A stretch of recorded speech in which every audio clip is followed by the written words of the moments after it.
ये तबाही जो आप देख रहे हैं ये जुमा के रोज़ आए सैलाब से यहाँ पर हुई है।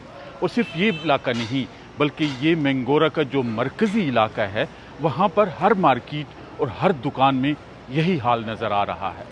जुमा के रोज़ इतना शदीद सैलाब आया कि लोगों को समझ ही नहीं आई कि कैसे वो अपना सामान बचा सकते। उन्होंने सिर्फ अपनी जान बचा सके हैं। मकामी लोगों ने बताया है कि यहाँ पर पानी इस करीब बहते जो नाला है वहाँ से आया और वहाँ पर ये पानी इस इलाके के करीब जो पहाड़ हैं वहाँ पर तंदर गिरा है या वहाँ पर बिजली गिरी है, जिससे वहाँ पर कहा यह जा रहा है कि क्लाउड बस्ट हुआ है और फिर वो पानी इस नाले के ज़रिए इस तरफ आया है। ये जो आगे पुल बने हैं उस पुलों की वजह से सारा पानी गाँव में, ये मार्केट में और घरों में घुस गया है। वो पुल जो है न ऊंचा है और न छोटा है, मतलब ये दरमियाना बनाया है। दरख्त आके उसके साथ फंस गए तो सारा पानी जब वो एक डैम बन गया और वो घरों में घुसना शुरू हो गया पानी का।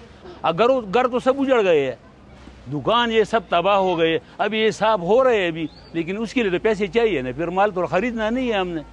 ये तबाही सिर्फ इस इलाके में नहीं हुई बल्कि उस जानिब जो रिहायशी इलाका है जिसे बांग्लादेश पुल कहा जाता है वहाँ पर रिहायशी इलाका मुकम्मल तबाह हुआ है। उसके साथ चीना मार्केट है जो यहाँ का मरकज़ी एक कारोबारी मरकज़ बताया जाता है, वहाँ पर बड़े पैमाने पर तबाही हुई है। और फिर उसके बाद यहाँ पर जो इस तरफ दुकानें हैं, मार्केट्स हैं और जो यहाँ पर गाड़ियाँ खड़ी थी उनको भी बड़े पैमाने पर नुकसान पहुँचा है।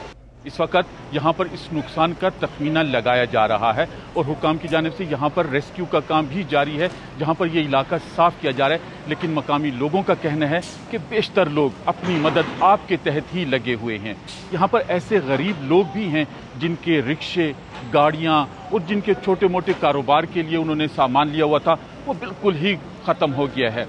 इसलिए अब यहाँ पर हुकूमत ने कहा है कि वो इनके नुकसान जो है उसको पूरा करने की पूरी कोशिश करेगी।